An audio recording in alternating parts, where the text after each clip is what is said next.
Mañana comenzará la tradicional feria Corazones Abiertos con la intención de recaudar dinero para ayudar a niños y niñas del interior del país.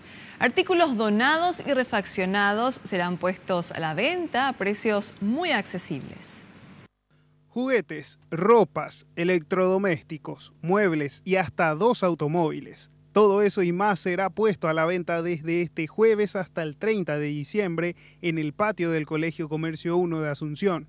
Más de 300 jóvenes voluntarios trabajaron arduamente recolectando, reparando y clasificando las donaciones. Estamos recibiendo hasta el 28, estamos recibiendo lo que serían las donaciones, pero aquí en el previo, y si es un poco cerca, nos vamos nosotros con la camioneta sin problema. Este año pudimos ver que la gente estuvo donando muchas cosas, pero en muy buen estado, o sea, no hay que arreglar tantas cosas, ¿verdad? Y van a encontrar en buen estado lo que serían las heladeras, lavarropas, los sofás, los colchones, están en muy buen estado, las sillas. 35 años pasaron desde la primera feria de Corazones Abiertos.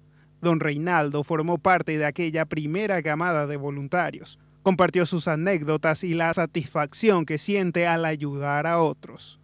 Como anécdotas, si te referí, hay muchísimas.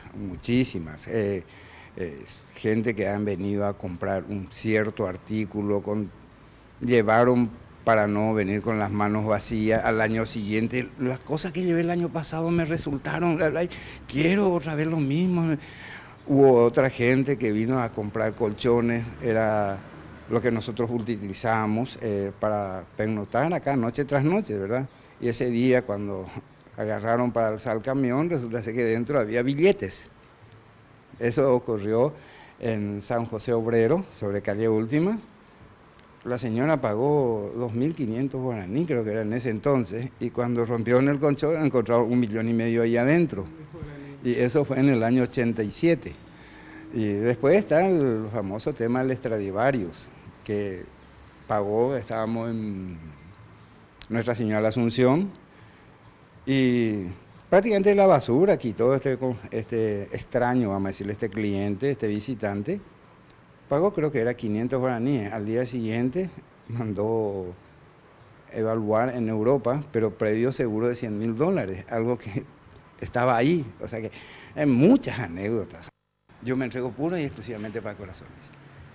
Acá me levanto, me voy, me aseo, tomo mi mate y ya continúo trabajando. Llega acá, yo me cocino, llega la noche, me aseo, me acuesto a dormir y acá. No existe otra persona para mí, entre comillas, ¿verdad?, fuera de esto. Los voluntarios pretenden recaudar más de 200 millones de guaraníes, dinero que será destinado a la construcción de una plaza en Caaguazú que se convertirá en un lugar de juegos para más de 350 niños y niñas.